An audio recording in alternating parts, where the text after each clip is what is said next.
Bienvenidos a una parte más de nuestra serie Héroes de la Fe. Hoy vamos a estudiar la vida de Jacob. Vamos a aprender lo que Dios quiere mostrarnos a través de su obra en la vida de este personaje tan importante en la palabra de Dios, porque es el personaje que Dios usa para fundar a la nación de Israel. Y quiero recordarles que la serie parte de precisamente el capítulo 11 de Hebreos, donde encontramos la definición de la fe, que es la certeza de lo que se espera, la convicción de lo que no se ve, y luego empieza el listado de aquellos héroes de la fe en la historia bíblica, para posteriormente decirnos que todos ellos no llegaron a la meta, porque aún faltábamos nosotros por correr esta carrera. En otras palabras, tú y yo tenemos la estafeta en nuestras manos que tuvieron todos estos héroes de la fe. Nosotros estamos corriendo la carrera de la fe. Así es que luego vemos que empieza Hebreos 12 diciendo que tenemos una grande nube de testigos. Esto significa que Abraham, Moisés, Jacob, todos nos observan desde el cielo cómo estamos corriendo la carrera. Es lo que quiere decir esta expresión, grande nube de testigos. Ellos siguen interesados por ver cómo está la carrera, en quién está ahora la estafeta y cómo está corriendo esta persona. Y la idea de esta serie es: ¿qué consejos nos darían estos héroes de la fe que ya corrieron la carrera para que nosotros la podamos correr actualmente?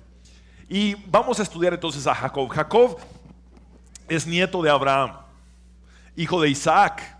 Recordemos que Isaac fue el cumplimiento de la promesa, por ende Jacob era el desenlace en el sentido de la fundación de la nación de Israel. Jacob tuvo 12 hijos, que cada uno de estos hijos fue el líder de cada una de las 12 tribus de Israel. Ahora, es interesante cómo Dios establece una nación por medio de 3 mujeres que padecieron esterilidad. Por ejemplo, vemos a Abraham casado con Sara. Sara era estéril y Dios hace un milagro y Sara tiene un hijo a los 90 años de edad.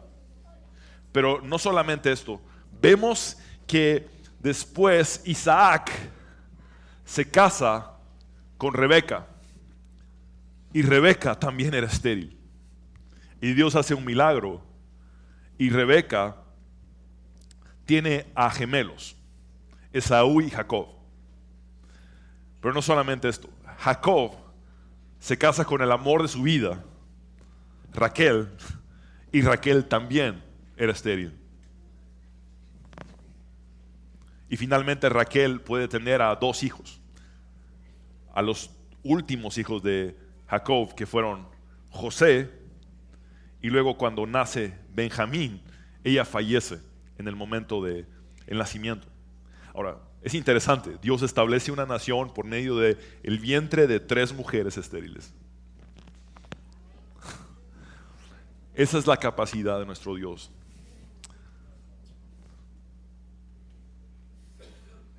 Poner frutos donde no existían. Y esto me hace reflexionar en nuestras vidas. ¿Habrá algún área estéril en nosotros? ¿Habrá un ministerio estéril? Algo que no ha dado frutos todavía. ¿Habrá un matrimonio estéril que no ha dado frutos? ¿Alguna familia estéril?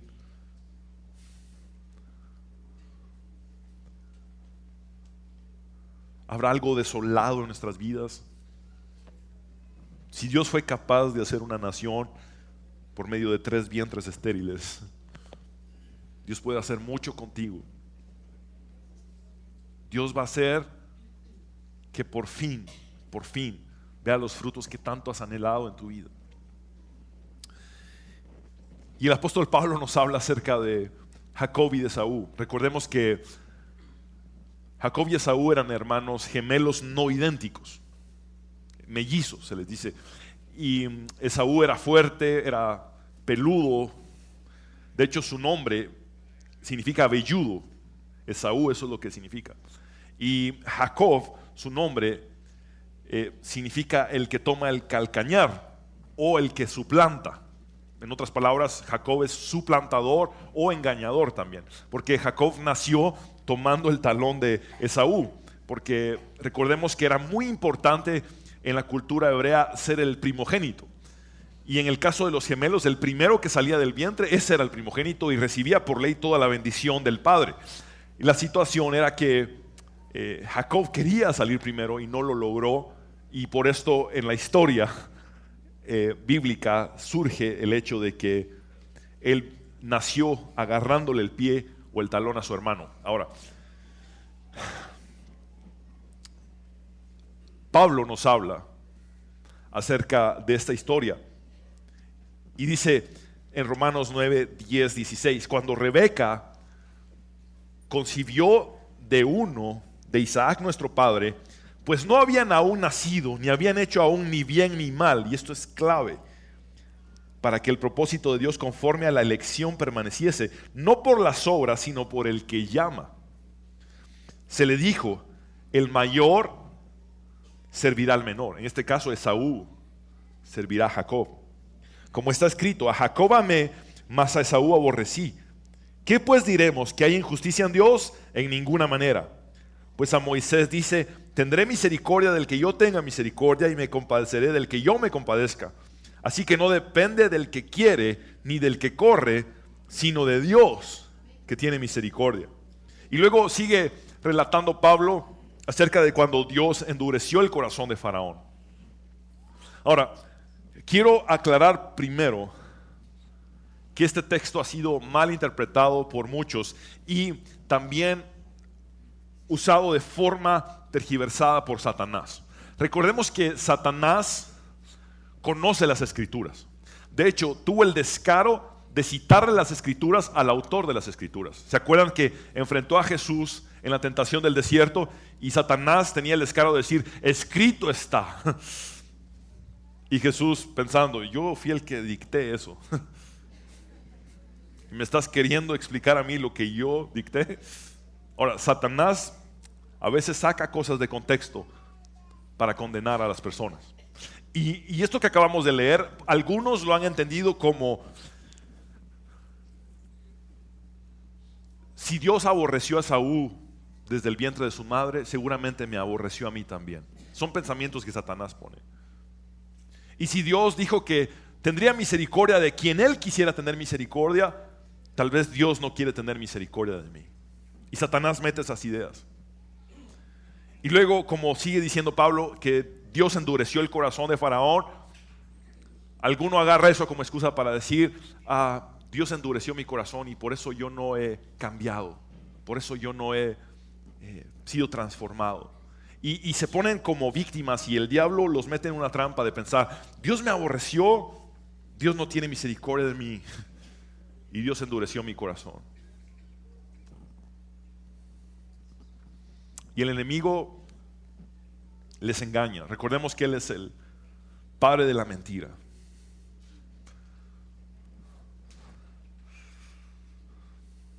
Y yo quiero reubicarlos en la verdad de la palabra de Dios,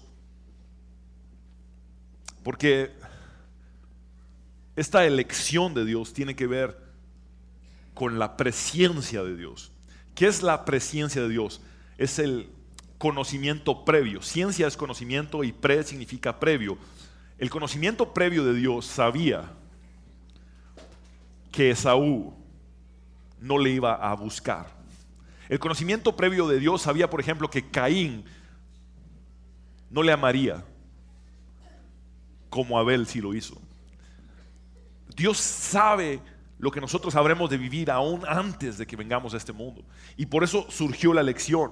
Dios sabía que la nación la necesitaba fundar a través de el segundo y no del primero que naciera. En este caso, a través de Jacob. Dios sabía que Jacob volvería su corazón hacia él. Y esta es la situación. Muchas personas toman su propia decisión de no acercarse a Dios y ponen miles de excusas hasta el momento en el que puede llegar a ser muy tarde. Vemos allí que Dios endureció el corazón de Faraón, pero quiero explicarles cómo fue.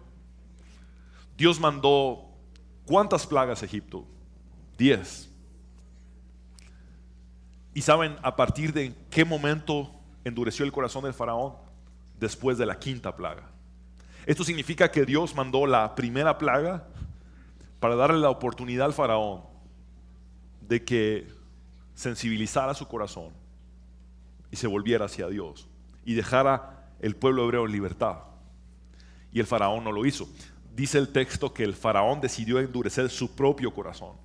En la primera plaga Dios le da la primera oportunidad, segunda plaga, segunda oportunidad, tercera, cuarta, hasta la quinta, que es la plaga del ganado. Dios dice, muy bien, ya me di cuenta, tu corazón jamás va a ser sensibilizado, tu corazón jamás me va a buscar, yo lo voy a endurecer. Y eso es lo que pasa hasta que llega la 10ª plaga.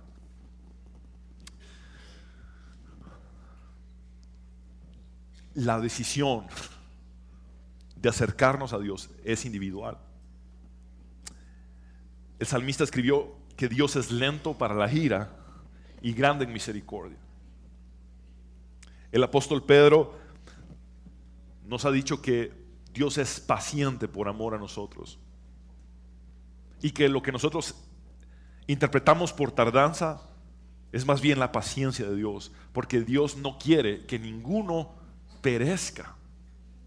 Un Dios que no quiere que ninguno perezca jamás te aborrecería desde el vientre a ti.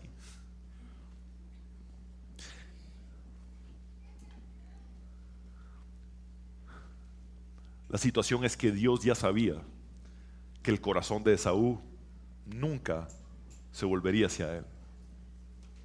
Por eso escogió selectivamente a Jacob. Dios quiere que todos procedan al arrepentimiento, pero está en ti la decisión de arrepentirte. Está en ti la decisión de buscar a Jesús. Jesús dijo, el que a mí viene, yo no le echo fuera. En otras palabras, el que a mí se acerca, yo no lo rechazo. Jamás vemos en la Biblia a un pecador arrepentido rechazado por Jesús. Vemos a religiosos hipócritas altivos ser rechazados por Jesús, pero un pecador arrepentido siempre fue abrazado por Cristo. ¿Saben por qué? Porque Jesús siempre ha querido salvarnos. Si no, no hubiera entregado su vida en la cruz. Si Jesús te hubiera aborrecido sin causa, si Jesús te hubiera dicho no te voy a dar mi misericordia, o si Jesús hubiera dicho voy a endurecer tu corazón, jamás hubiera dado su vida en la cruz. Aquí lo que tenemos que entender es que la selección de Dios tiene que ver con su conocimiento de nuestras decisiones futuras. Jesús dice, el que a mí viene, yo no lo echo fuera. Pero ¿quién tiene que decidir venir? Cada uno de nosotros. Tú das el paso para acercarte a Cristo. Y esa es la situación. Jesús lo que quiere es salvarnos. Miqueas dice, el mayor placer de Dios es amar. Ahora, aclarando esto, ¿qué es lo que Dios nos dice a través de Jacob en cuanto a el amor que Dios le da?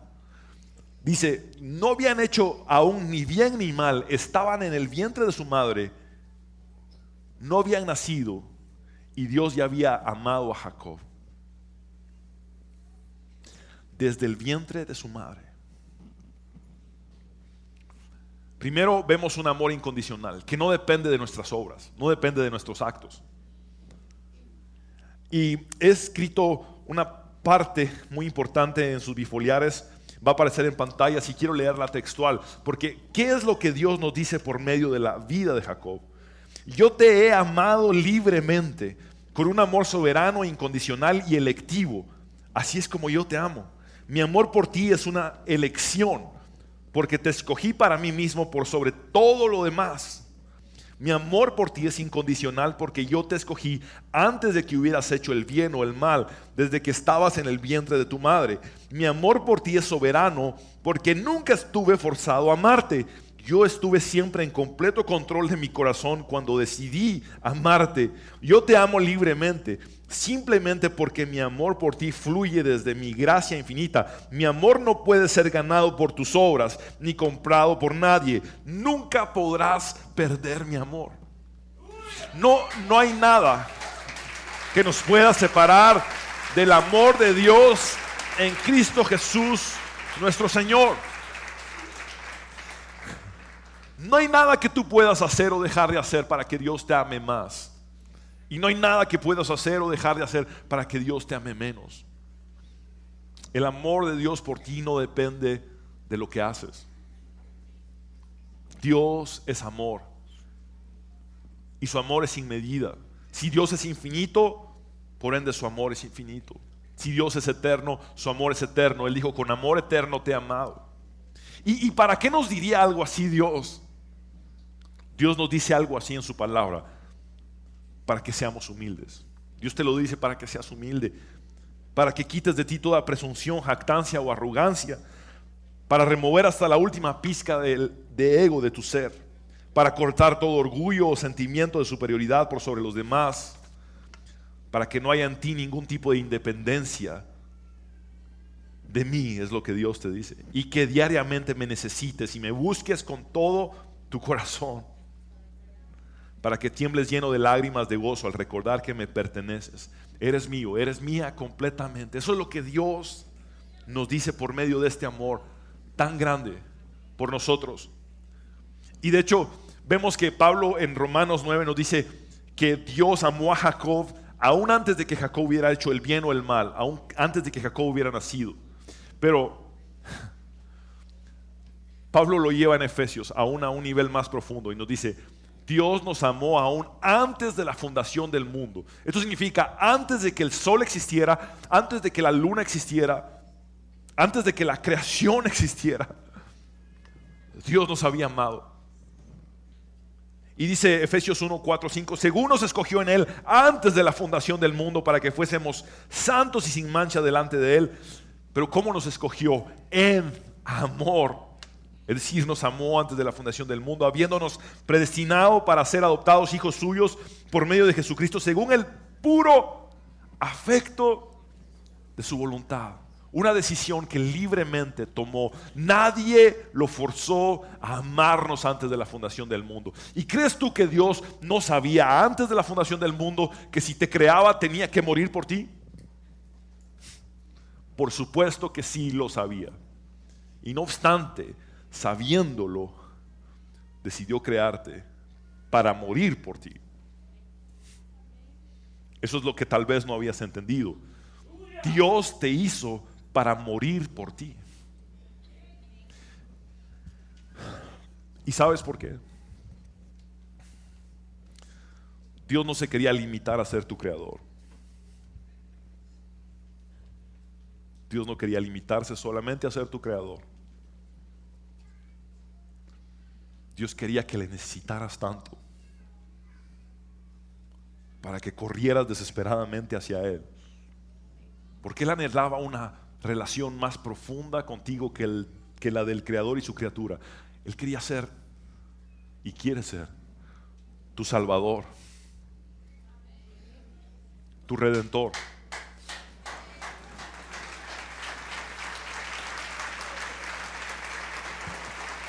El apóstol Juan nos dice en Juan capítulo 1 que toda la creación fue hecha por Jesús, por el verbo, por el logos, la palabra de Dios. Y de hecho en el Génesis vemos que dice: y dijo Dios, sea la luz, y se hizo la luz. Y cada vez que Dios hizo algo fue porque lo dijo. Es la palabra de Dios. El logos de Dios que describe Juan en el capítulo 1 es la palabra. Eso es lo que significa logos en griego. La palabra de Dios, el verbo, la acción o movimiento. Jesús mismo fue el que dijo: hagamos al hombre a nuestra imagen y semejanza. Y se refiere no solamente al hombre, sino a la mujer que posteriormente salió de la costilla del hombre. Al decir Jesús sus palabras para crear a Adán y luego sus palabras para crear a Eva, sabía que eso le estaba sentenciando a muerte. al decir el verbo esas palabras. Pero ese es el tamaño del amor de Dios, que te ama tanto. Desde antes de que existieras, que desde antes que existieras tomó la decisión de hacerte sabiendo que tendría que morir por ti. Ese es el amor de Dios.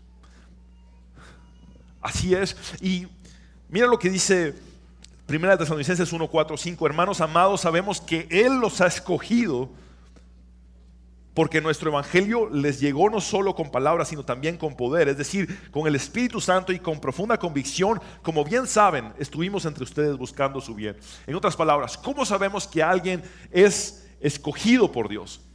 Por la forma en la que recibe el evangelio de Dios. Si lo recibe con convicción, es escogido por Dios. Si lo rechaza una y otra vez y por el resto de su vida lo rechaza, no es escogido por Dios. Primera de Pedro 1:2 dice: elegido según la presciencia, es decir, el conocimiento previo de Dios, Padre en santificación del Espíritu, para obedecer y ser rociados con la sangre de Jesucristo, gracia y paz os sean multiplicadas. Segunda de Pedro 1:10 dice: así que hermanos, Dios los llamó y los eligió. Esfuércense por demostrarlo en su vida y así nunca caerán. Y me encanta que Dios no solamente te escogió, Dios te llamó. Y Pablo dice que a los que predestinó, a estos también llamó. Y a los que llamó, a estos también justificó. Y a los que justificó, a estos también glorificó. Dios te ha llamado. No solamente te escogió para salvarte, te llamó para una función en su reino. En Romanos 11:29 dice: porque las dádivas de Dios son irrevocables, como también lo es su llamamiento. Y luego vemos que en la palabra de Dios para todos, me encanta cómo lo dice esta versión: Dios no quita lo que regala, ni retira su invitación a los que Él elige. Dios sigue invitándote, Dios sigue llamándote. Y de hecho, Dios ha tomado la iniciativa en todo. Si tú crees que tú decidiste amar a Dios por tu propia iniciativa, estás equivocado. El apóstol Juan nos explicó que únicamente podemos amar a Dios porque Él nos amó primero. Él tomó la iniciativa de amarnos desde antes de la fundación del mundo, desde el vientre de tu madre. Dios te ha amado. Jamás lo ha hecho basado en tus obras o en tus acciones. Dios te ha amado incondicionalmente. Y no solamente esto, si tú piensas que tomaste la iniciativa de elegir a Dios, Jesús hoy mismo te corrige y te dice: porque no me elegiste tú a mí, sino que yo te elegí a ti. Y por eso te escogí para que lleves mucho fruto. Y si también tú crees que tomaste la iniciativa de adorar a Dios, déjame decirte que estás equivocado. Porque Jesús le dijo a la samaritana: mi Padre está buscando los verdaderos adoradores que le adoren en espíritu y en verdad. La iniciativa de que tú adores a Dios es del mismo Dios. Dios es el que te tomó en cuenta aún antes de que existieras. Y eso es lo que podemos aprender a través de la vida de Jacob. Ahora, eso es lo que Dios nos dice a través de Jacob, de la vida de Jacob, de su amor por Jacob. Pero ¿qué es lo que Jacob nos diría en la actualidad? Jacob nos diría: Dios puede usar a un perdedor. Eso es lo que Jacob nos diría. Jacob nos diría: Dios puede hacer ganar a un perdedor. De hecho, Jacob es el prototipo contrario a todos los héroes que podemos estudiar en la palabra de Dios. Jacob sería como el equivalente a un héroe villano en una película. Jacob fue un suplantador, un engañador, un manipulador.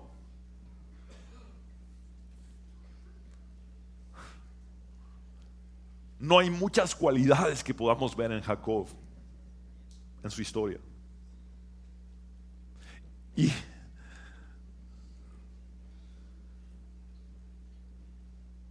Jacob fue perdedor incluso antes de nacer.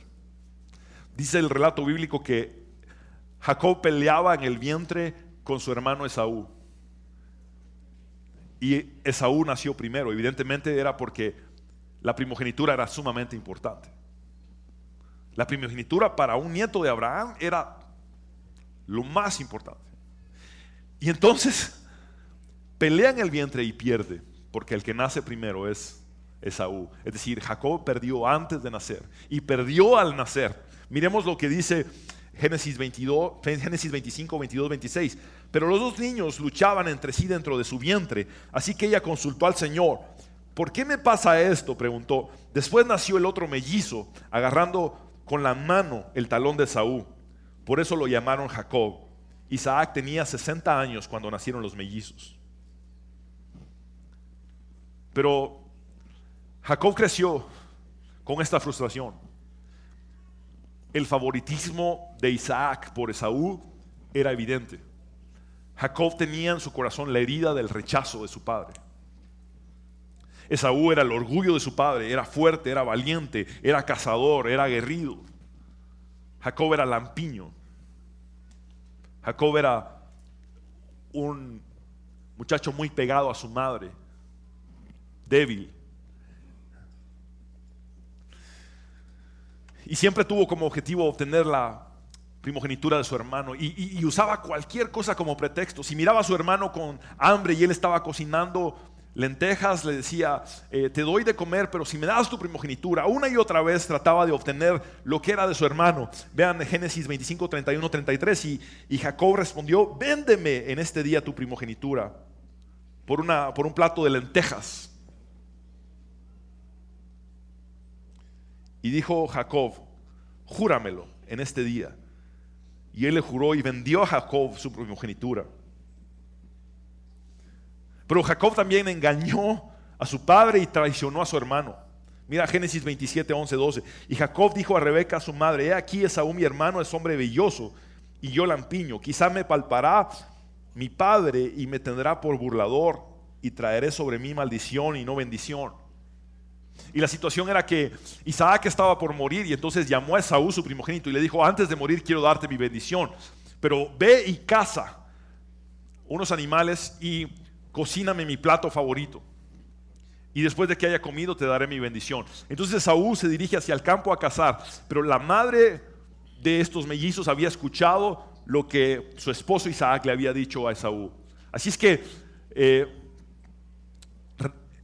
Rebeca le dice a Jacob, mientras tu hermano se va, tú agarra los dos mejores animales que puedas y tráemelos y yo voy a hacer el plato favorito de tu padre.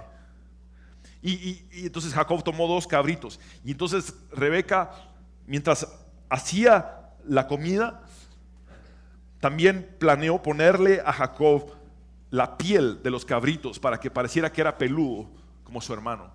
Y Jacob llega y suplanta a su hermano y entonces le dice a su padre, padre, aquí estoy. Y el papá le dice, ¿por qué llegaste tan pronto? Él le dice, porque Dios puso delante de mí los animalitos que cacé. Y entonces le dice Isaac, porque recordemos que Isaac ya no miraba muy bien porque estaba muy viejo, y le dice, pero tu voz es la de Jacob. No, yo soy Esaú. Y Rebeca le había dado la ropa de Esaú y entonces le dice, déjame tocarte, y entonces le pone la piel del cabrito así sobre su mano y dice, sí eres Esaú, eres peludo. Eso es lo que significa Esaú, velludo. Eso es lo que significa el nombre. Y luego se acerca y le siente el olor y dice, sí eres tú. Porque dice el relato bíblico, dice, hueles a campo, hijo mío, ¿verdad? Se pueden imaginar ustedes. Pero la situación es que bendice a Jacob, que suplantó a su hermano. Y luego Esaú regresa frustrado y se da cuenta del engaño. Isaac le dice, Esaú, ya no te puedo bendecir porque Jacob se quedó con tu bendición. Y Esaú se dispone y se propone matar a su hermano. Y entonces empieza Jacob a huir cobardemente, a escaparse cobardemente. No se atrevió a enfrentar a su hermano. Y mientras estaba escapando y mientras estaba huyendo, Dios lo encuentra en el camino. Y eso es lo que pienso que Dios puede hacer con muchos de nosotros. Mientras estamos escapando y mientras estamos huyendo, Dios nos puede encontrar en el camino. Quizás estás escapando de un grave error que cometiste. Quizás estás huyendo del peor de tus pecados, o después de haber cometido el peor de tus pecados, más bien. Quizás estás huyendo o escapando del pasado. Y Dios te encuentra para hablarte. Y Jacob estaba cansado de estar escapando, y en eso le tomó la noche y dijo: voy a dormir aquí. Y agarró una piedra y dijo: esta parece buena para la almohada. Puso la piedra y se acostó sobre la piedra y se durmió allí. Y Dios le dio una visión esa noche a través de un sueño que la conocemos como la escalera de Jacob. Jacob vio una escalera donde ángeles subían y bajaban desde el cielo a la tierra y de la tierra al cielo. Y vamos a leer el texto. Y soñó, y he aquí una escalera que estaba apoyada en tierra y su extremo tocaba en el cielo, y he aquí ángeles de Dios que subían y descendían por ella, y he aquí Jehová estaba en lo alto de ella, el cual dijo: yo soy Jehová, el Dios de Abraham tu padre y el Dios de Isaac. La tierra en que estás acostado te la daré a ti y a tu descendencia. Será tu descendencia como el polvo de la tierra, y te extenderás al occidente, al oriente, al norte y al sur, y todas las familias de la tierra serán benditas en ti y en tu simiente. He aquí yo estoy contigo y te guardaré por donde quiera que fueres. Volveré a traerte a esta tierra, porque no te dejaré hasta que haya hecho todo lo que te he dicho.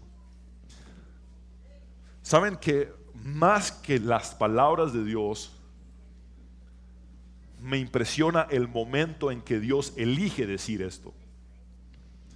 Jacob acababa de salir de suplantar a su hermano y de engañar a su padre, y Dios lo encuentra no para condenarlo, sino para darle una promesa. Y eso es lo que Dios puede estar haciendo contigo hoy. Estás escapando, estás huyendo, y cuando te encuentras con Dios, Dios te dice: yo no te condeno. Como a la mujer adúltera: el que esté libre de pecado, que tire la primera piedra. Yo tampoco te condeno, mujer. Lo que Dios tiene para ti son promesas. Promesas de perdón, de salvación, de redención, de misericordia, de gracia, de amor, aún después del peor error de tu vida.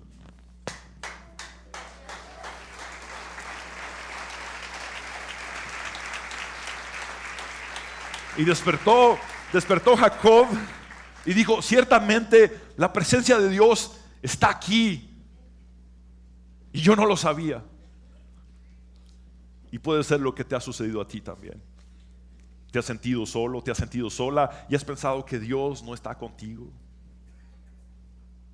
Pero hoy Dios puede hacerte entender que siempre ha estado allí. Jesús jamás ha mentido, y Él dijo: yo estaré contigo todos los días. No hay un solo día en el que su presencia no haya estado contigo. Y luego Jacob dice: este lugar es casa de Dios y puerta del cielo, y llamó a aquel lugar Betel, que significa casa de Dios. Pero imagínense ustedes, Jacob había cometido un grave error, estaba huyendo, Dios le habla a través de este sueño, pero la respuesta de Jacob fue condicional. Vean lo que dice Jacob. E hizo Jacob voto diciendo: si fuera Dios conmigo y me guardara en este viaje en que voy, y me diere pan para comer y vestido para vestir, y si volviera en paz a casa de mi padre, Jehová será mi Dios.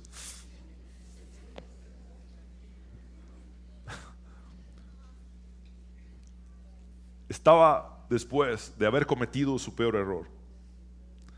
Estaba después allí de estar huyendo y escapando. Dios le da promesas y Él todavía se pone con condiciones.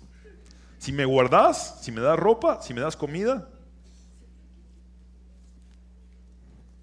entonces realmente vas a ser mi Dios. Y esa es la situación de muchos de nosotros. Venimos a Dios con condiciones. Es más, si hiciéramos una entrevista de todos los que estamos aquí, veríamos que la mayoría de nosotros venimos a Dios por problemas muy duros que tuvimos, situaciones muy difíciles.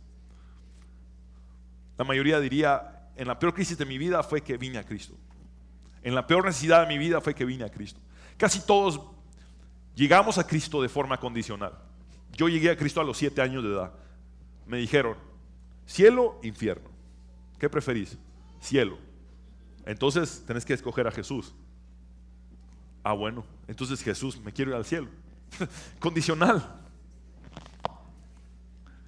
Y no obstante, Dios tiene misericordia de nosotros, aun cuando somos condicionales. Hay un autor, un poeta desconocido, que escribió este pensamiento y lo voy a parafrasear. Dice: Dios, tú me mueves tanto que aunque no existiera cielo, yo igual te amaría. Jesús, tú me mueves tanto que aunque no existiera infierno, yo igual te temiera y me guardaría en santidad para no ofenderte.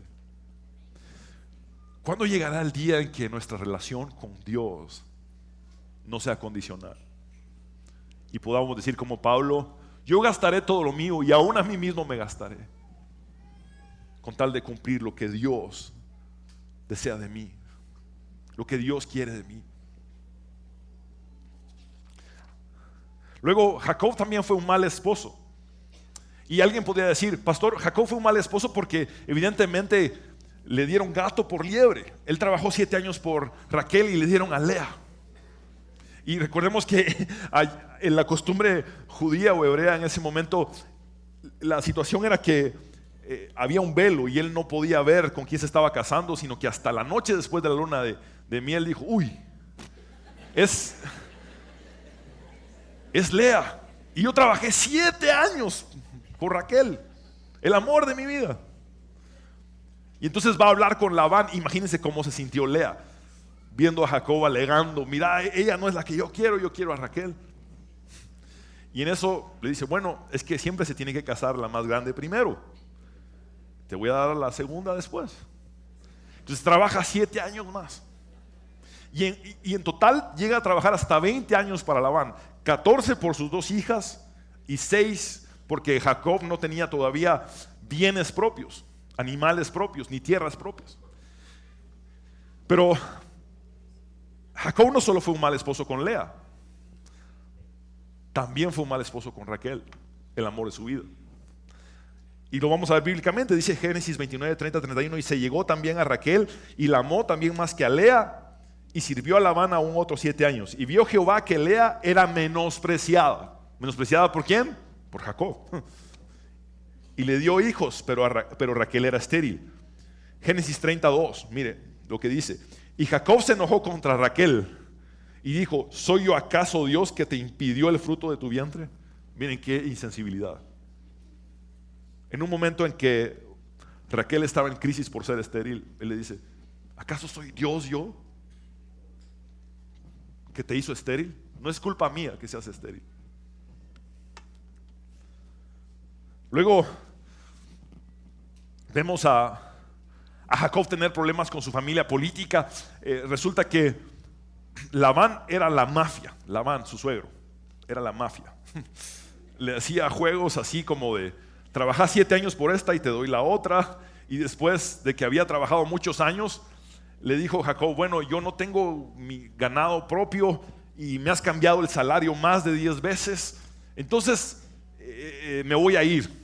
Y Labán le dice: no, porque yo sé que Dios me bendice porque tú estás aquí. Entonces decime qué es lo que querés y yo te pago. Entonces Jacob le dice: bueno, dame a tus cabritos, dame a las cabras y a las ovejas y a los corderos que que son manchados o que son oscuros. Y tú te quedas con todos los demás. Y Labán le dice, trato hecho. Y Labán se va inmediatamente, sin que Jacob se dé cuenta, a seleccionar a todos los corderos, a todas las cabras y a todas las ovejas que eran manchadas y oscuras, para dárselas a sus hijos, para que se las llevaran lejos, a 50 kilómetros, a 3 días de distancia. Y cuando Jacob llega, no hay ni uno solo. Y Labán le dice, no te puedo dar porque los que vos me pediste no hay de esos. Entonces Jacob viene y en esa frustración dice, bueno, pues de ahora en adelante los que nazcan manchados u oscuros son míos, del ganado. Así es que entonces Jacob dice inteligentemente, voy a cortar unas ramas. Y agarró unas ramas de álamo, de almendro y de plátano oriental, y entonces les hizo rayas a las ramas y las puso enfrente del bebedero de los animales, y cuando llegaban a tomar miraban las rayas, y en eso, si miraba animales apareándose, reproduciéndose, les ponía enfrente de las ramas, y resultaba que los animales que se apareaban viendo las ramas que tenían rayas, nacían manchados o con rayas u oscuros. Entonces mejoró la técnica todavía y dijo, bueno, cuando vea un animal fuerte le pongo las ramas enfrente con las rayas, y cuando vea un animal débil le quito las ramas. Y entonces resultó que todos los animales manchados con rayas y oscuros eran los animales más fuertes del rebaño o del ganado, y los animales más débiles fueron los que le correspondieron a Labán. Y así fue como Jacob se hizo rico. Pero eso le provocó el odio a sus cuñados en contra de él. Vean lo que pasa en Génesis 31:1. Dice, y oía Jacob las palabras de los hijos de Labán, que decían, Jacob ha tomado todo lo que era de nuestro padre, y de lo que era de nuestro padre ha adquirido toda esta riqueza. Es decir, tuvo problemas con sus cuñados, pero Jacob también tuvo problemas con su suegro. No solamente tuvo problemas laborales, sino que también problemas familiares, y Jacob engañó a Labán arameo, no haciéndole saber que se iba. Jacob se fue prácticamente llevándose a las hijas de Labán, llevándose a los nietos de Labán y a los animales que Jacob había ganado, pero sin decirle, es decir, le engañó también a su suegro. Vemos lucha constante en su vida, pérdida constante en su vida. Jacob tenía un corazón herido y siempre tendía a herir a los demás. Jacob tenía un corazón lastimado por el rechazo de su padre, y yo he entendido algo en la vida: el que ha sido lastimado tiende a lastimar, el que ha sido herido tiende a herir. Por eso la sanidad que Jesús ofrece no solamente es física, es interior también, es sanidad del alma, es sanidad del corazón, es sanidad de la mente. Necesitamos ser sanos en Cristo para dejar de lastimar a los demás. Pero en la vida de Jacob, cada persona que se relacionó con él salió herida o lastimada, hasta que se encontró con Dios. Y llega el momento en el que, después de haber luchado y perdido una y otra vez, se encuentra con Dios y lucha con Dios. Génesis 32, 24, 30. Entonces Jacob se quedó solo en el campamento, y llegó un hombre y luchó con él hasta el amanecer. Cuando el hombre, y vamos a darnos cuenta que no es cualquier hombre, vio que no ganaría el combate, tocó la cadera de Jacob y la dislocó. Luego el hombre dijo, déjame ir, pues ya amanece. No te dejaré ir a menos que me bendigas, le dijo Jacob. ¿Cómo te llamas?, preguntó el hombre. Jacob contestó él. Tu nombre ya no será Jacob, le dijo el hombre. De ahora en adelante serás llamado Israel, porque has luchado con Dios y con los hombres y has vencido. Por favor, dime cuál es tu nombre, le dijo Jacob. ¿Por qué quieres saber mi nombre?, respondió el hombre. Entonces bendijo Jacob allí. Jacob llamó a aquel lugar Peniel, que significa rostro de Dios, porque dijo, he visto a Dios cara a cara y sin embargo conservo la vida. Ahora, en este relato se nos dice que Jacob peleó con un hombre, pero vamos a ver realmente quién era el personaje que peleó con Jacob. Y Oseas, el profeta, lo aclara, dice, sí luchó con el ángel y venció. Es decir, no era un hombre, era un ángel. Y venció, lloró y clamó para que lo bendijera. Allá en Betel se encontró cara a cara con Dios. Es decir, el ángel era Dios. Y Dios habló con él. El Señor, Dios de los ejércitos celestiales, el Señor es su nombre. Y esto es algo bien importante de entender. Cada vez que en la Biblia vemos, en el Antiguo Testamento, el ángel de Jehová, se refiere al Verbo, que posteriormente es encarnado en Jesús. Es decir, Cristo mismo fue el que luchó con Jacob. Ahora, esta porción que acabamos de leer de la Biblia, para mí es la porción más ilógica de la palabra de Dios. Porque Jesús dijo que un dedo era suficiente para vencer a Satanás y a sus demonios. Un dedo de Dios era suficiente. Jesús también inspiró al profeta Isaías para escribir en el capítulo 40 que Dios puede contener todo el polvo de la tierra en 3 dedos de su mano. Es decir, Dios hace así y ya tiene todo el polvo de la tierra.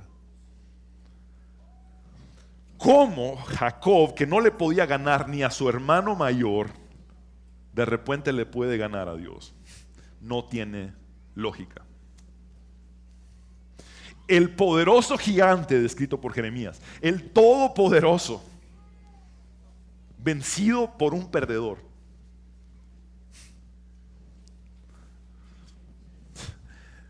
Y yo le pregunté al Señor, ¿cómo te pudo ganar a alguien así?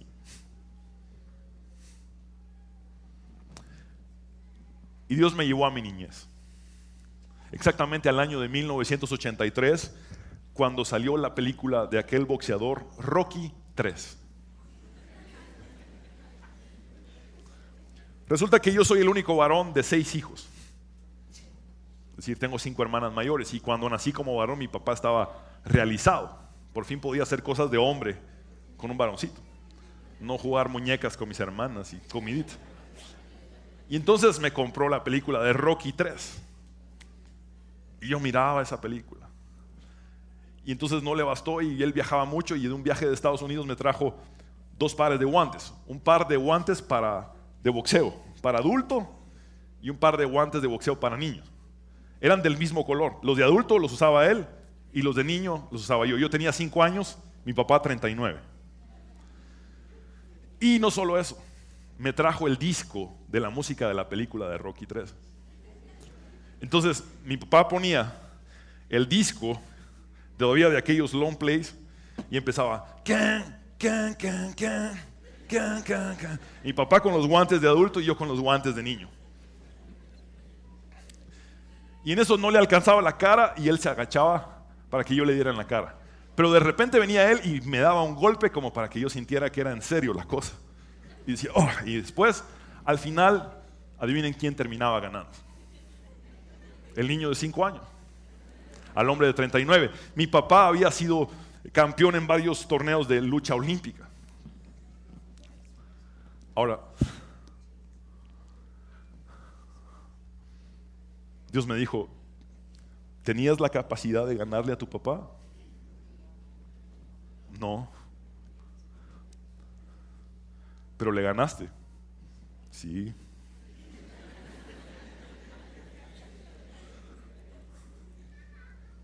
¿Qué estaba haciendo tu papá contigo? Me estaba formando, me estaba enseñando,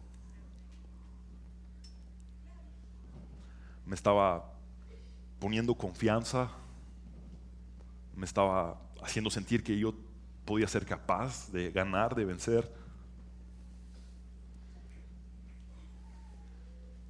Él me dijo, es lo mismo que yo hago con mis hijos.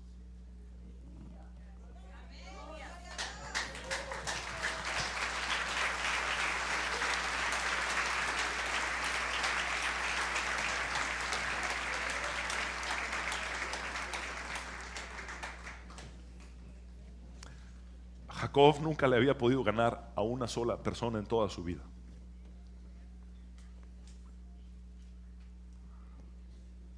Pero sí me pudo ganar a mí. Es lo que Dios me dijo.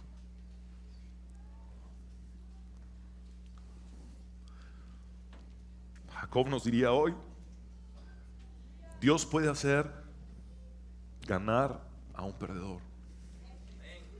Y si tú has perdido toda tu vida,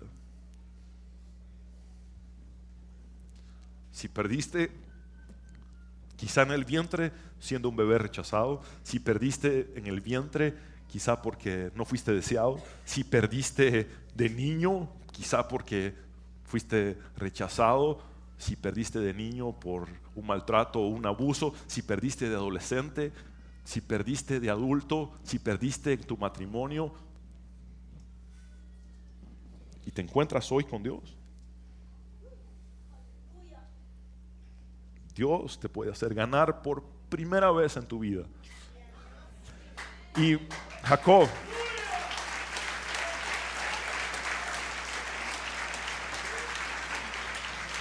encontró en Dios nuevas fuerzas. Finalmente encontró nuevas fuerzas. Y de hecho, Dios le tocó la cadera y se la dislocó. Le quebró la cadera. Y la Biblia relata que Jacob cogió el resto de sus días. Dios le quitó una habilidad natural para darle una habilidad espiritual. Jacob, has huido toda tu vida, has escapado, has corrido. No vas a poder hacerlo más. Ahora vas a tener que depender de mí, vas a tener que confiar. Vas a arrastrar tu pierna, pero cada vez que arrastres tu pierna y des un solo paso, te vas a recordar que dependes absolutamente de mí, que ya no es más en tus fuerzas, ya no es más en tu propia prudencia, ahora es conmigo. Yo soy el que guía tus pasos. Mira lo que dice Isaías 40, 29, 31. Él da esfuerzo al cansado y multiplica las fuerzas al que no tiene ningunas. Los muchachos se fatigan y se cansan, los jóvenes flaquean y caen, pero los que esperan a Jehová, es decir, los que ponen su esperanza en Jehová, tendrán nuevas fuerzas, levantarán alas como las águilas, correrán y no se cansarán, caminarán y no se fatigarán. Y yo le añadiría a este pensamiento, aunque cojeen, caminarán y no se cansarán.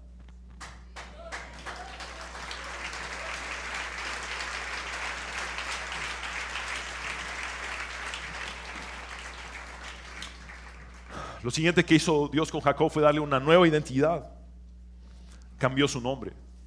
Le dijo, no te llamarás más Jacob, que significa suplantador o engañador. A partir de ahora te llamarás Israel, que significa el que lucha con Dios, pero otra interpretación de Israel es príncipe de Dios.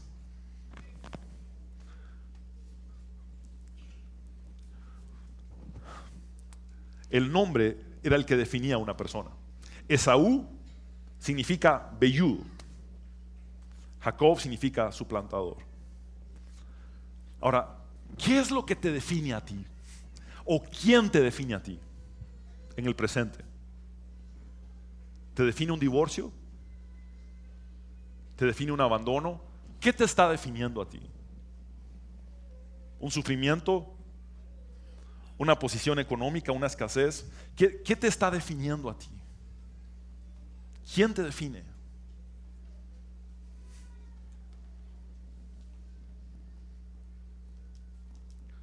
¿Qué has perdido durante toda tu vida? Es el momento en que dejes a Dios actuar y que no solamente te dé nuevas fuerzas, sino una nueva identidad. ¿Y sabes cómo se obtiene una nueva identidad actualmente? No es que Dios cambie tu nombre, es que tú creas en el nombre que es sobre todo nombre. De modo que si alguno está en Cristo, nueva criatura es. Las cosas viejas pasaron, es decir, el pasado ya no te define. Y aquí todas son hechas nuevas. Es Cristo quien te redefine y te da una nueva identidad. Mira lo que dice el profeta en El libro de Isaías también, 43, 18, 19. Olviden las cosas de antaño, ya no vivan en el pasado. Voy a hacer algo nuevo, ya está sucediendo. ¿No se dan cuenta? Estoy abriendo un camino en el desierto y ríos en lugares desolados. Si has estado desolado, te recuerdo que Jesús dijo: el que cree en Él, de su interior corren ríos de agua viva. Y estos ríos de agua viva tienen que ver con el punto número 3. Jacob también encontró un nuevo gozo. Saben que la palabra para bendecir es la palabra baraj en el hebreo, pero hay otra palabra muy importante en el hebreo que es esher, y esa palabra esher significa bendecido, pero también se traduce en las Sagradas Escrituras como feliz. Bendecido o feliz son sinónimos en el hebreo. Y hay otra palabra que se traduce también de esher, que es bienaventurado, que en el Nuevo Testamento es el griego makarios. Bienaventurado es sinónimo de bendecido y feliz. Ahora, bienaventurado significa 3 veces dichoso o 3 veces bendecido, y en este caso sería 3 veces feliz. Jacob encontró nuevas fuerzas. Jacob encontró una nueva identidad, y al recibir la bendición de Dios encuentra por fin el gozo, la felicidad. Mira lo que dice Salmos 16, 11. Me has dado a conocer la senda de la vida. Para mí esto define que Jacob tuvo que aprender a caminar con una cojera. Conoció la senda de la vida a través de haberse encontrado con Dios. Y me llenarás de alegría en tu presencia. La bendición que Dios le dio en ese momento lo llenó de gozo y de felicidad y de dicha eterna a tu derecha. Esto significa identidad. Te pertenezco, estoy a tu derecha, soy tuyo. Esto es lo que Jacob halló. Esto es lo que Jacob te diría que tú también puedes encontrar en Dios. Y quiero llegar a esta conclusión. La mayoría de profecías que encontramos en la Biblia son para apuntar hacia el futuro. Isaías escribió 650 años antes acerca de la venida de Jesús y de la muerte y de la resurrección de Jesús. Pero Isaías también escribió una profecía que apuntaba hacia el pasado. Una profecía que apuntaba hacia más o menos 1500 años en el pasado. Ahora, ¿por qué Dios le daría una profecía a un personaje que ya no está vivo? Porque quiere aclararnos a nosotros algo. Quiere que entendamos algo de su relación con ese personaje, que puede ser también su relación con nosotros. Mira lo que dice Isaías 41, 8, 13. Pero tú, Israel, siervo mío, eres tú, Jacob, a quien yo escogí, descendencia de Abraham, mi amigo, porque te tomé de los confines de la tierra y de tierras lejanas te llamé y te dije, mi siervo eres tú, te escogí y no te deseché. No temas, porque yo estoy contigo. No desmayes, porque yo soy tu Dios que te esfuerzo. Siempre te ayudaré, siempre te sustentaré con la diestra de mi justicia. He aquí que todos los que se enojan contra ti serán avergonzados y confundidos. Serán como nada y perecerán los que contienden contigo. Buscarás a los que tienen contienda contigo y no los hallarás. Serán como nada y como cosa que no es aquellos que te hacen la guerra.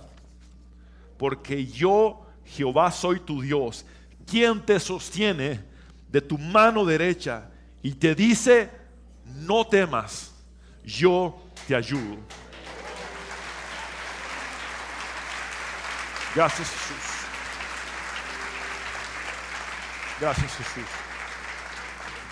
Te invito a que te pongas de pie, por favor. Vamos a orar.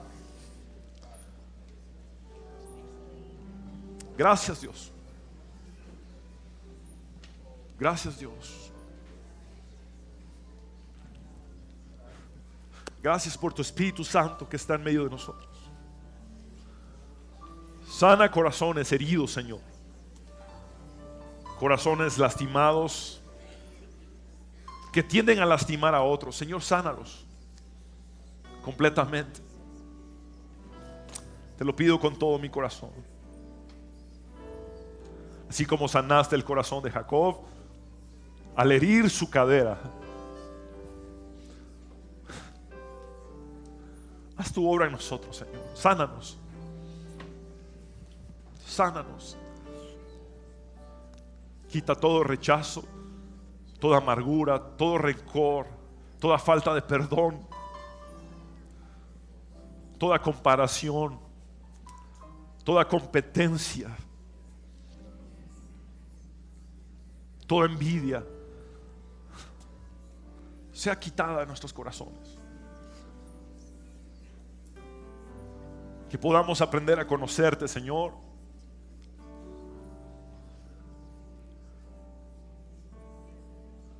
Señor, que podamos hoy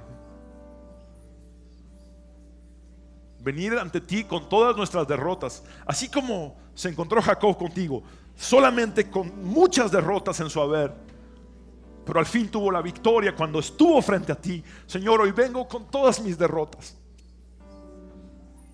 delante de ti a pedirte que me hagas ganar por primera vez en mi vida, que me hagas victorioso por primera vez en mi vida. Sé que no tengo la capacidad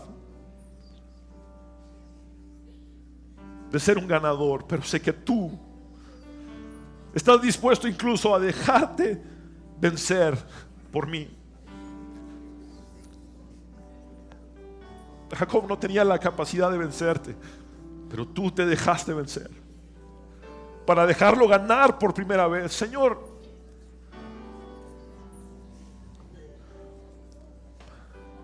gracias por tu palabra. El Señor me pone una palabra para ustedes. Dice el Señor, no importa cuántas veces has sido derrotado, no importa cuántas veces has perdido en tu vida, yo te recuerdo que vine a buscar lo que se había perdido. Y si todo lo que tienes es pérdida en tu haber, ven hoy a mí, que yo te voy a hacer ganar por primera vez. Yo te voy a hacer vencer por primera vez. Yo te entrego la victoria que gané desde la cruz. La victoria que gané desde la cruz no es solamente mía, es tuya. Ven a mí, dice el Señor Jesús. Ven a mí, ven a mí. Ven a mí cansado, fatigado, frustrado. Así como estás, déjame hacerte ganar por primera vez. Ven a mí. Déjame definirte de nuevo. Déjame darte nuevas fuerzas. Déjame darte una identidad nueva. Quiero hacerte una nueva criatura. Déjame darte gozo, un nuevo gozo, un gozo que nunca has conocido.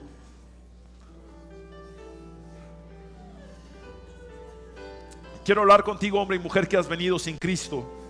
Tú que necesitas a Dios desesperadamente, así como Jacob lo necesitaba. Entrega tu vida hoy a Dios. Entrega tu vida a Jesús. Haz esta oración de fe conmigo, con tu corazón y con tus labios. Repite conmigo, dile: Señor Jesús. Repite conmigo: Señor Jesús, te necesito. Ven a mi corazón, cámbiame. Reconozco que soy pecador, pero también sé que moriste en la cruz para perdonar mis pecados y que resucitaste al tercer día para darme la victoria y la vida eterna. Toma el trono de mi corazón desde ahora y para siempre. En tu nombre, Jesús, hemos orado.